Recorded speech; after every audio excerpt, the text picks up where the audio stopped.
Market Mantra, Market Mantra, Market Mantra, Market Mantra, Market Mantra,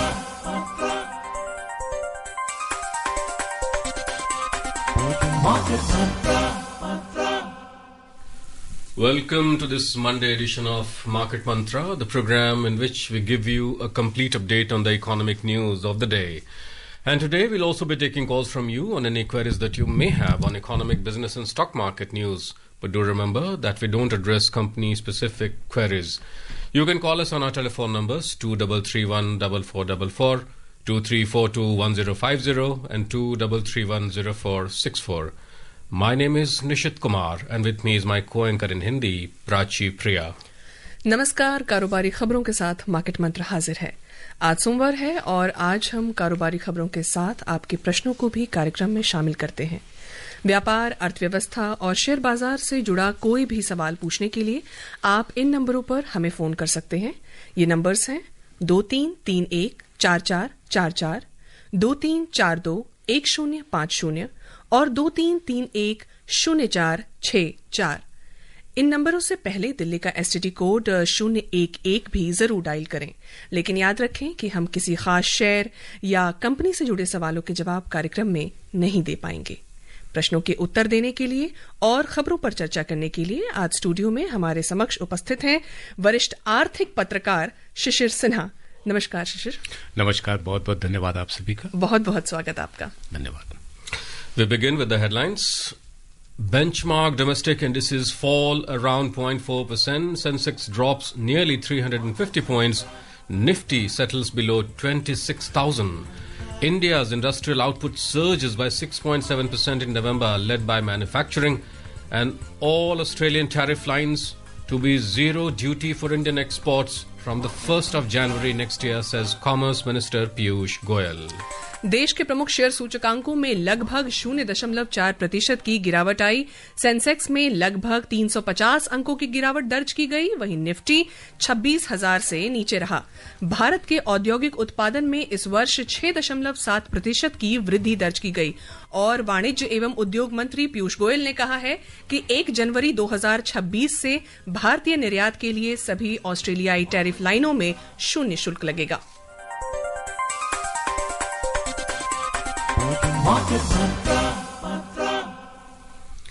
The views and opinions expressed by the experts in this program are their own and not that of Akashvani. Akashvani advises its listeners to do their own research or consult a registered professional before taking any investment decision. We further advise all listeners to exercise due diligence and rely on their own judgment for taking any financial decision. रुक करते हैं आज की पहली खबर से। देश के प्रमुख शेयर सूचकांक सेंसेक्स और निफ्टी सप्ताह के पहले कारोबारी सत्र में लगभग 0.4% की गिरावट के साथ बंद हुए। वैश्विक बाजार के मिले जुले संकेतों के बावजूद दोनों सूचकांकों ने बढ़त के साथ शुरुआत की। हालांकि दोनों ही सूचकांक शुरुआती बढ़त को बरकरार रखने में विफल रहे और सत्र के दौरान घाटे में कारोबार करते नजर आए। सेंसेक्स 346 अंक गिरकर 84,696 पर बंद हुआ, जबकि निफ्टी 100 अंक गिरकर 25,942 पर आ गया। बॉम्बे स्टॉक एक्सचेंज के व्यापक बाजार सूचकांकों ने भी शीर्ष सूचकांकों में गिरावट को दर्शाया। मिड कैप सूचकांक 0.4% से अधिक नीचे और स्मॉल कैप सूचकांक लगभग 0.6% की गिरावट के साथ बंद हुए। And meanwhile, we are joined in by our first caller from Delhi, Bhanu. Bhanu, welcome. Sir good morning. Good evening sir. Good evening. Good evening. बताइए। सर मैं ये जानना चाहता हूँ कि हम तीसरी इकोनॉमी बन गए हैं, लेकिन मेरे को आज तक ये समझ में नहीं आया कि तीसरी इकोनॉमी जापान को भी हम पार कर गए, लेकिन विदेशी निवेश कम हो गया हमारे स्टॉक में। क्या दिक्कत क्या आ रही है? विदेशी निवेश क्यों नहीं आ रहा है? क्यों? भानु, मुझे लगता है थोड़ा सा आप स्पष्ट कर लें, अभी हम तीसरी अर्थव्यवस्था नहीं बने हैं, चौथी अर्थव्यवस्था बनने के कगार पे हैं, जिसके लिए हमें थोड़ा इंतजार करना पड़ेगा। रहा सवाल कि हमारे यहाँ विदेशी निवेश कम क्यों हो रहा है, तो देखिए विदेशी निवेश बढ़ा है। हाँ, उसके बढ़ने की रफ्तार को लेकर के आप प्रश्न जरूर उठा सकते हैं कि क्या वो रफ्तार पर्याप्त है या नहीं है। उस रफ्तार के बढ़ने के पीछे कई और तथ्य महत्वपूर्ण होते हैं। जैसे अभी वैश्विक परिस्थितियां हैं, उन परिस्थितियों को देखते हुए कई विदेशी निवेशक जो हैं, कई कंपनियां जो हैं, वो दूसरे देशों में नया निवेश करने से हिचक रही हैं, बच रही हैं। तो जैसे जैसे वैश्विक स्थिरता हमें देखने को मिलेगी, हमारे यहाँ निवेश और रफ्तार से बढ़ेगा। बढ़ा है लेकिन रफ्तार धीमी है। दिल्ली से हमारे साथ हिमांशु जुड़ रहे हैं। हिमांशु, अपना सवाल पूछिए। हाँ जी मैम, नमस्कार मैम। नमस्कार। मैम, मैं आज के जो गोल्ड प्राइसेस की मूवमेंट है या उसमें इन्वेस्टमेंट के बारे में थोड़ी जानकारी चाहता हूँ। जैसे आज काफी बड़ा था लेकिन वो अचानक डाउन आ गया, तो मैम उसके बारे में जरा बताएंगे। देखिए, सोना और चांदी इस समय दोनों ही ऊंचे स्तर पर बने हुए हैं और इस साल का अगर हम देखें 2025 में देखें तो दोनों ने काफी अच्छा रिटर्न दिया है। लेकिन एक चीज आपको ध्यान रखना चाहिए कि निवेश जब आप ऊंचे स्तर पर करते हैं तो आपको और ऊंचे स्तर पर आने का इंतजार करना पड़ता है ताकि आप मुनाफा वसूली कर सके। ऐसे में एक बेहतर विकल्प ये हो सकता है कि आप किस्तों में जो गोल्ड ETF है उसमें पैसा लगाएं। यदि आप सोना खरीदना ही चाहते हैं तो सोने के बिस्किट खरीदें, गहनों में निवेश मत करिएगा। Yes, and the benchmark domestic equity indices today, the Sensex and the Nifty ended the first trading session of the week with losses of around 0.4%. Despite mixed global cues, both the indices opened higher. However, they failed to hold on to the initial gains and traded in the negative zone for the rest of the session. The Sensex fell 346 points to close at 84,696, while the Nifty dipped 100 points to settle at 25,942.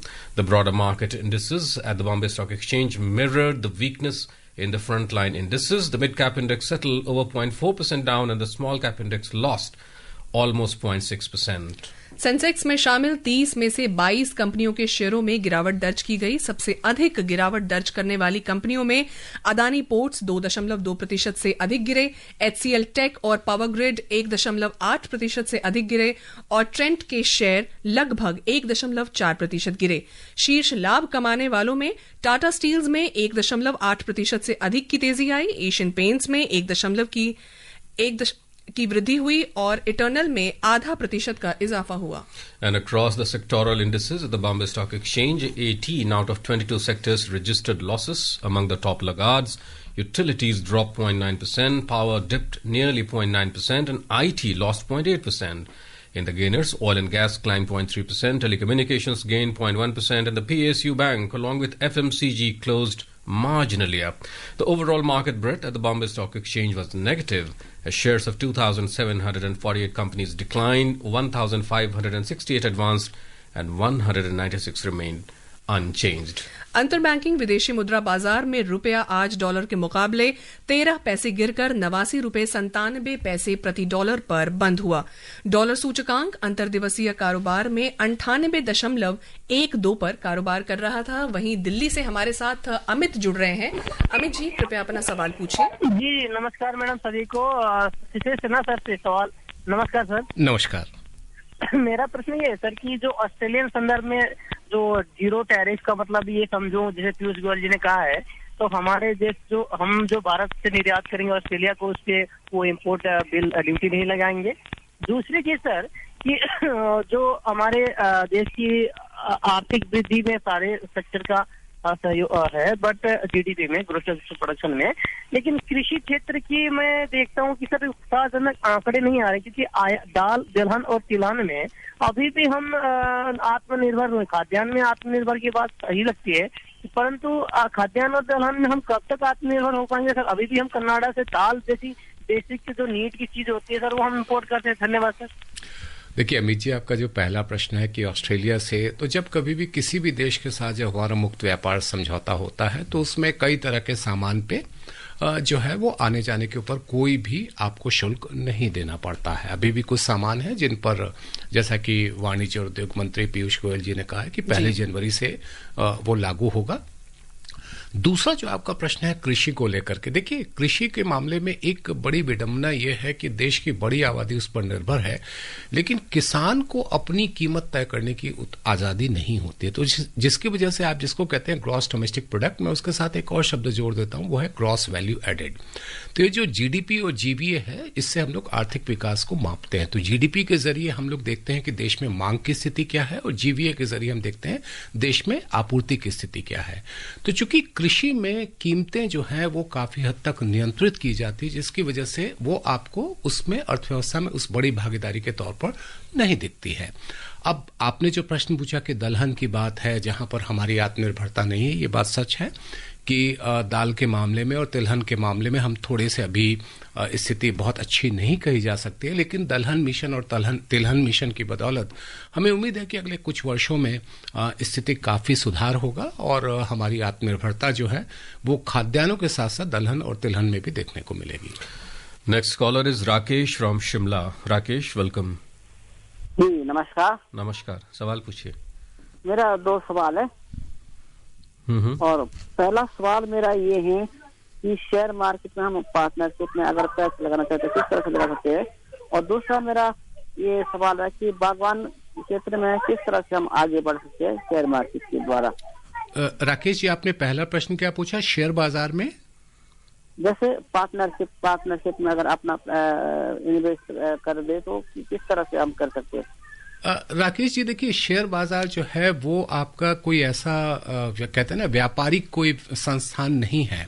आप वहां पर निवेश कर सकते हैं, आप व्यक्तिगत अवसर पर करें या फिर आप अपने परिवार के सदस्यों के साथ मिलकर के करें, किसी एक साझेदार के साथ करें। इस तरह की व्यवस्था का कोई मतलब नहीं बनता है।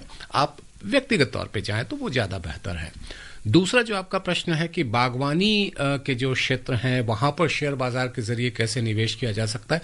देखिए, बागवानी के मामले में आप शिमला से आते हैं, हिमाचल प्रदेश में खाद्य प्रसंस्करण, खासतौर पे हम सेब की बात करें या कई तरह के फलों की बात करें, वो काफी अच्छी वहां पे उत्पादन होते हैं और उसके लिए आपको शेयर बाजार में जाने की जरूरत नहीं। अगर आपके पास जमीन का कोई भी टुकड़ा है जहां पर आप सेब लगा सकते हैं तो आप उसके जरिए आप उसमें पैसा निवेश करें। शेयर बाजार और बागवानी के बीच में सीधा सीधा संबंध आपको नहीं बनेगा। हाँ, बागवानी क्षेत्र से जुड़े या फूड प्रोसेसिंग से माफ कीजिएगा कि जुड़ी हुई जो कंपनियां हैं उनमें आप निवेश कर सकते हैं। जी शिशिर जी, दिल्ली से हमारे साथ केशव जुड़ रहे हैं। केशव, अपना सवाल पूछिए।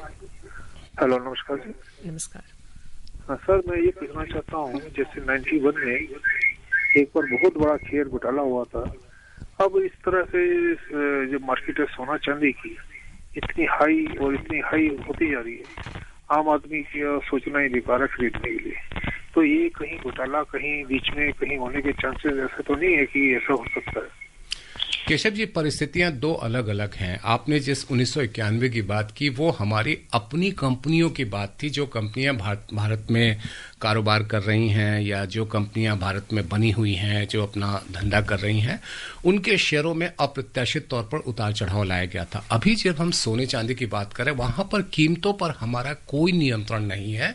वहां पर चूंकि हम एक बड़ी तादाद, आप कह लीजिए लगभग करीब करीब जितनी हमारी मांग है, उसके लिए हमें विदेशों पर निर्भर रहना पड़ता है। तो अंतर्राष्ट्रीय परिस्थितियां जब प्रतिकूल हों, वैश्विक अनिश्चितता देखने को मिल रही हो, तो सोने और चांदी में आपको उतार चढ़ाव आपको काफी देखने को मिलेगा। और इस समय तो सोने और चांदी दोनों में ही काफी तेजी, और खासतौर पर चांदी की बात करें जो कि अप्रत्याशित तौर पर सोने से कहीं आगे निकल गया। और उसमें दोनों बातें हैं। चांदी चूंकि एक औद्योगिक इस्तेमाल की भी चीज है और उसके अलावा जिसको हम लोग हेजिंग में भी करते हैं, लेकिन हाँ, हेजिंग में ज्यादातर सोने का इस्तेमाल होता है। तो चांदी और सोना दोनों काफी तेजी है और दो अलग अलग परिस्थितियां हैं, तो दोनों को आपको अलग अलग परिस्थितियों से देखना चाहिए। रहा सवाल गड़बड़ियों का और घोटालों का, यहां पर उसके लिए कोई भी स्पष्ट तौर पर कहना कि गड़बड़ी हो रही है वो उचित नहीं है।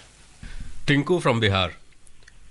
नमस्ते सर। नमस्ते, सवाल पूछिए। सर, मैं ये पूछना चाहते हैं, पोस्ट ऑफिस में कोई गोल्ड पॉलिसी है और एक LIC में भी गोल्ड है, ये क्या गोल्ड है? गोल्ड में वो गोल्ड कोई पॉलिसी है, उसमें निवेश करने के लिए इसका जानकारी चाहिए। गोल्ड क्या है पोस्ट ऑफिस और LIC में भी एक गोल्ड नाम का कोई पॉलिसी है, यही जानकारी हमें चाहिए। देखिए, डाकघर में गोल्ड पॉलिसी माफ कीजिएगा, अभी मेरी जानकारी में तो नहीं है।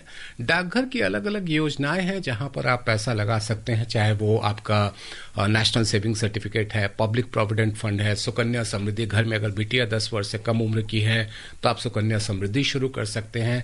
ये 12 तरह की योजनाएं हैं जो कि डाकघरों के जरिए उपलब्ध हैं। और पब्लिक प्रोविडेंट फंड और सुकन्या समृद्धि में आप बैंकों के जरिए भी जो है उसमें पैसा लगा सकते हैं। हालांकि वो डाकघरों की छोटी बचत योजना के तौर पर ज्यादा जानी जाती है।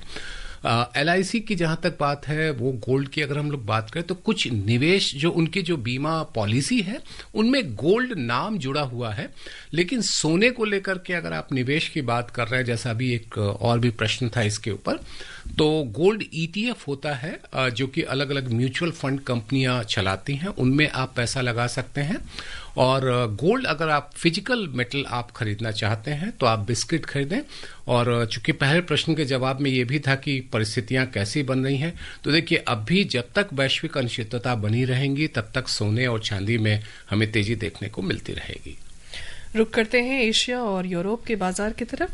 प्रमुख एशियाई शेयर बाजार का रुख आज मिला जुला रहा। हांगकांग का हैंग सेंग सूचकांक 0.7% और जापान का निकेई 0.4% से अधिक गिरा। उधर सिंगापुर का स्ट्रेट टाइम्स इंडेक्स मामूली रूप से नीचे रहा। वहीं दूसरी ओर दक्षिण कोरिया का कॉस्पी सूचकांक 2.2% ऊपर बढ़ा और चीन का शंघाई कॉम्पोजिट इंडेक्स मामूली बढ़त के साथ बंद हुआ। आज प्रमुख यूरोपीय सूचकांकों में तेजी देखी गई। जर्मनी का डैक्स 0.3%, फ्रांस का कैक 0.2% और लंदन का फुत्सी अंतिम समाचार तैयार किए जाने तक लगभग 0.2% ऊपर कारोबार करता नजर आया। दिल्ली से योगेश शर्मा जुड़ रहे हैं। योगेश जी, अपना सवाल पूछिए। मेरा सवाल ये है कि जैसे रेपो रेट कम होता है या बैंकों में ब्याज दरें कम होती हैं, तो इसका अलग अलग क्षेत्रों में अलग अलग प्रभाव पड़ता है। तो जो लिक्विड फंड होते हैं और जो शॉर्ट टर्म डेट फंड होते हैं, इनमें इनका पर्टिकुलरली अगर वो इंटरेस्ट रेट कम होंगी तो वो उनका रिटर्न बढ़ेगा या रिटर्न भी कम होगा? उसमें आपका यील्ड जो है वो बढ़ेगा, लेकिन रिटर्न जो है वो प्रभावित होता है। देखिए इसका सीधा सीधा फंड आप ये सोचिए कि अगर जब ब्याज दरें बढ़ जाती हैं तो वो बॉन्ड जो है वो ज्यादा आकर्षक हो जाता है, और जब ब्याज दरें कम हो जाती है तो बॉन्ड जो है वो जाहिर सी बात है। लेकिन ब्याज दरें बढ़ने का एक नुकसान ये भी होता है कि डेट फंड के लिए वो प्रतिकूल ही असर डालते हैं। इसीलिए ऐसी परिस्थितियों में जब ब्याज दरें जब एक तरीके से घटाने का सिलसिला बना हुआ है, तो वहां पर ऐसी बहुत सारी स्कीम्स हैं जिन स्कीम्स में आप अभी अगर पैसा लगाते हैं तो आपके लिए एक फायदा हो सकता है। डेट फंड की अगर हम लोग बात करें या लिक्विड फंड की बात करें, वैसे एक बात मैं आपको स्पष्ट कर दूं कि म्यूचुअल फंड पर और विस्तार से, चूंकि रविवार का जो पूरा मार्केट मंत्रा का संस्करण होता है वो म्यूचुअल फंड पे होता है, तो वहां पर भी आप अगर इस प्रश्न को पूछेंगे तो शायद आपको ज्यादा और बेहतर जवाब मिल पाएगा। एक प्रश्न जो उन्होंने अभी टिंकू साहब ने पूछा था बिहार से गोल्ड को लेकर के, दरअसल वो सोवरेन गोल्ड बॉन्ड से वो कर रहे थे। सोवरेन गोल्ड बॉन्ड जो है उसको कई बार जो है वो पोस्ट ऑफिस गोल्ड स्कीम के तौर पे भी, तो सोवरेन गोल्ड बॉन्ड टिंकू जी अब बंद हो चुका है, अब कोई स्कीम नहीं आ रही है। हाँ, पुरानी जो स्कीम्स हैं वो सेकेंडरी मार्केट में आप उसको खरीद सकते हैं, वो काफी आकर्षक योजना है। वो आप, मुझे लगता है शायद उससे उसको संबंध कर रहे थे। Vijay from Thane is joining us. Vijay. Good evening sir. Good evening. मेरा ये क्वेश्चन है कि अभी जो हम लोगों ने फ्री ट्रेड एग्रीमेंट किया है ऑस्ट्रेलिया से, तो कौन से कंपनीज को उसका बेनिफिट मिलेगा, इंडियन कंपनीज को, और कौन से कंपनीज को हमको हमारे रडार पर रखना चाहिए?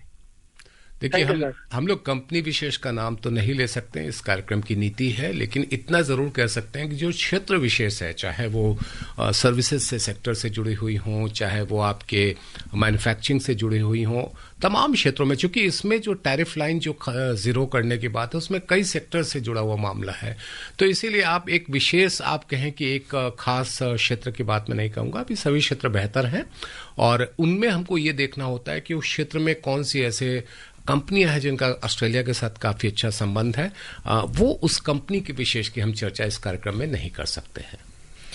भारत के औद्योगिक उत्पादन में इस वर्ष 6.7% की वृद्धि हुई है। ये वृद्धि वार्षिक आधार पर नवंबर में औद्योगिक उत्पादन सूचकांक IIP द्वारा दर्ज की गई है। IIP ने अक्टूबर में संशोधित वृद्धि दर 0.5% से बढ़कर एक ठोस वापसी की है। सांख्यिकी एवं कार्यक्रम कार्यान्वयन मंत्रालय द्वारा जारी आंकड़ों के अनुसार औद्योगिक उत्पादन में ये उछाल विनिर्माण क्षेत्र में 8% की वृद्धि के कारण हुआ है। IIP के अन्य प्रमुख घटकों में खनन गतिविधि में 5.4% की वृद्धि दर्ज की गई है। ये वृद्धि मानसून के अंत और लौह अयस्क यानी आयरन ओर सहित धातुविक खनिजों यानी मेटेलिक मिनरल्स के बावजूद उत्पादन की वजह से हुई है। वहीं बिजली के क्षेत्र में ये अक्टूबर माह में 6.9% से लुढ़क कर 1.5% रह गई। Shishirji, 6.7% year-on-year growth is quite something, quite phenomenal. So, of course, the manufacturing, as we see, it was driven by 8% growth, in the manufacturing sector and other sectors as well. So, amongst all the uncertainties and all the, should we say, the headwinds that we are witnessing at the moment, how do you see this data coming up and kind of pushing the economy? Yeah, there are 2-3 factors. The most important factor is that last November the growth rate was 5%. So on that 5%, if you have a growth of 6.7%, that is really remarkable. Yes. The second thing which we need to remember here, that apart from the manufacturing, mining has done very well. And mining, why it has done very well? Because after rain, we have seen good performance of the mining sector, and that is getting reflected in this area. The third factor which is important is the consumer durable and consumer non-durable, where we are seeing very good growth. And please remember that after festival season, there is something called destocking and restocking. So in the festival season, we have gone for destocking. That means we have completely exhausted our stock because of the higher sale. After festival, we need more stocks because, during that November and the first fortnight of December is marriage season. Because after 14th December, there is no Lagan, or what we call it, the inauspicious month is there. Yes. So during 1.5 months, we see a good amount of sale on account of marriage. So that is also helping companies to produce more, and that is what we are seeing in the terms of manufacturing, and especially in the manufacturing when you talk about the consumer durable and non-durable sectors. Right. And moving on to some other stories, Commerce and Industry Minister Piyush Goyal today said that 100% Australian tariff lines will be zero duty for Indian exports from the 1st of January next year. He said this will unlock fresh opportunities for labour-intensive sectors. On the third anniversary of the India-Australia Economic Cooperation and Trade Agreement, Mr. Goyal said that the agreement has delivered sustained export growth, deeper market access and stronger supply chain resilience over the past 3 years. In a social media post, the minister highlighted that the agreement is benefiting Indian exporters, MSMEs, farmers and workers. Mr. Goyal said that the country's exports to Australia grew by 8% in 2024-25, improving the country's trade balance. Shishirji, this zero duty for in the Australian tariff lines for the Indian exports, in a couple of days, it's happening from the 1st of January. What do you make of it, especially, given the Trump thing that we witnessed over the past year or so? In fact, the answer is the same thing. Considering the kind of uncertainty we have with the US, and also we need to understand that European countries are not doing well. And there are some kind of slowdown there. So that is why we have to look for new market. And if you can remember, this is not the first FTA. We have 7 FTAs till date. The previous one was with the Oman, if I can remember correctly. And all these 7 FTAs are giving us alternative market where we can increase our export. And why export growth is necessary? Because that is going to boost the manufacturing. We just came to know about this manufacturing sector performance in the month of November. And if we have to continue with that, there we need a lot of improvement in the export front, and that is going to help on the export front. Right. जी, वर्ष 2025 भारत की विकास यात्रा में एक महत्वपूर्ण अध्याय रहा है। इस वर्ष नीतियों को प्रगति में बदलते और प्रगति के इरादे वाले सपनों को साकार होते देखा। हमारे संवाददाता ने बताया कि इस साल रेल, सड़क, हवाई, समुद्री और डिजिटल नेटवर्क के बुनियादी ढांचे पर विशेष ध्यान दिया गया है। साल 2025 में बुनियादी ढांचे पर विशेष ध्यान दिया गया, जिसमें रेल, सड़क, हवाई, समुद्री और डिजिटल नेटवर्क शामिल है। केंद्र सरकार ने बुनियादी ढांचे पर 11 लाख करोड़ रुपए से अधिक खर्च किए, जो देश की जीडीपी का 3.1% है। इस साल रेलवे के क्षेत्र में कई नए कीर्तिमान स्थापित हुए। देश का मेट्रो नेटवर्क 2025 में बढ़कर 1000 किलोमीटर से भी ज्यादा हो गया है। वहीं बिहार में पहली वंदे मेट्रो शुरू हुई। इसके अलावा विमानन क्षेत्र में भी बड़ा मुकाम हासिल किया। भारत अब दुनिया का तीसरा सबसे बड़ा घरेलू विमानन बाजार बन गया है। हवाई अड्डों की संख्या 2025 में बढ़कर 163 हो गई है। इसके अलावा राष्ट्रीय राजमार्गों की लंबाई भी 1,32,000 किलोमीटर से बढ़कर 1,46,000 किलोमीटर से ज्यादा हो गई है। देश की बुनियादी ढांचे में हो रहे निवेश न सिर्फ अर्थव्यवस्था को नई ऊर्जा दे रहे हैं, बल्कि 2047 तक भारत को विकसित देश बनाने की दिशा में एक महत्वपूर्ण कदम है। दीपेंद्र कुमार, आकाशवाणी समाचार, Delhi. Shishirji, we have had enough talk and discussions about gold and silver, but let's come back to equity now. The year 2025 have been quite a turbulent one, as all of us know. There have been multiple factors, of course, the headwinds kind of coming in. But with the new year, can we hope that things might reverse a little bit, especially, with the peace efforts being made by the U.S. president? We just heard that the Ukrainian president would be meeting the U.S. president Donald Trump in Florida. He was to meet, last night. So how do you see this development happening, and can we see some silver lining coming up in the new year? So as of now, we are not very hopeful of what will happen during at least for the first couple of months of the 2026. But the things which we can expect in 2026 is that the more aggressive buying by the domestic financial institutions. In fact, during 2025, you must have noticed that in many of the months, foreign portfolio investors were net seller, and on the contrary, the DFIs were the net buyers. So they have given support to the Indian equity market, and that is why we are seeing the level which we were not very sure in the beginning of 2025. So in 2026, we are expecting that more aggressive buying by the DFIs, and FPI selling will depend upon two factors. Number one, that you rightly mentioned about the peace initiative, and the second thing is what kind of Federal Reserve action would be there. If they are going to cut the interest rate again, then we will see more inflow there. But still, foreign portfolio investors are very, very cautious about putting money in any other economies because of the global uncertainty. Absolutely. And moving on to crude now, the global crude oil prices jumped around 2% today.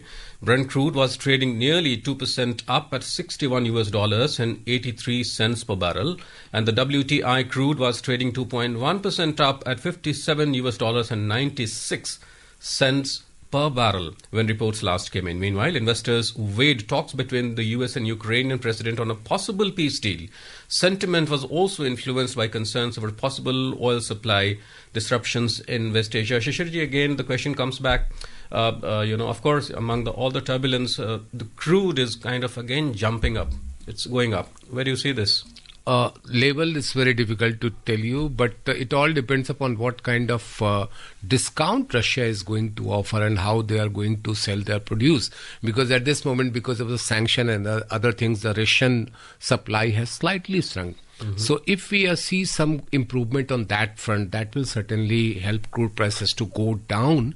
And but also we have to keep an eye on the OPEC Plus, what kind of decision they take on the output cut. Right. So if they go for output cut in the first quarter of the next calendar year, that's a 2026, then we will see some kind of rise in the crude prices. And in the Indian bullion market, the 24-karat gold was trading almost 1.5% down at 1,38,250 rupees per 10 grams. Silver was trading over 3.1% down at 2,33,390 rupees per kilogram a short while ago. Multi commodity exchange में फरवरी अनुबंध वाले सोने का मूल्य 1.4% से घटकर 1,37,890 रुपए प्रति 10 ग्राम पर चल रहा था। वहीं मार्च अनुबंध वाली चांदी भी लगभग 2.7% लुढ़ककर 2,33,394 रुपए प्रति किलो पर चल रही थी। शिशिर जी, कार्यक्रम में आने और श्रोताओं के सवालों के जवाब देने के लिए आपका बहुत बहुत धन्यवाद। धन्यवाद। Thank you so very much, Shishirji. And before we close, a reminder of the headlines. Benchmark domestic indices fall around 0.4%. Sensex drops nearly 350 points. Nifty settles below 26,000. India's industrial output surges by 6.7% in November, led by manufacturing. And all Australian tariff lines to be zero duty for Indian exports from the 1st of January next year, says Commerce Minister Piyush Goyal. And that's all we have in this edition of Market Mantra from the entire team here. It's goodbye. इस कार्यक्रम में विशेषज्ञों द्वारा विचार उनके अपने हैं। आकाशवाणी अपने श्रोताओं को सलाह देता है कि निवेश का निर्णय करने से पहले स्वयं रिसर्च करें या किसी पंजीकृत सलाहकार से राय लें।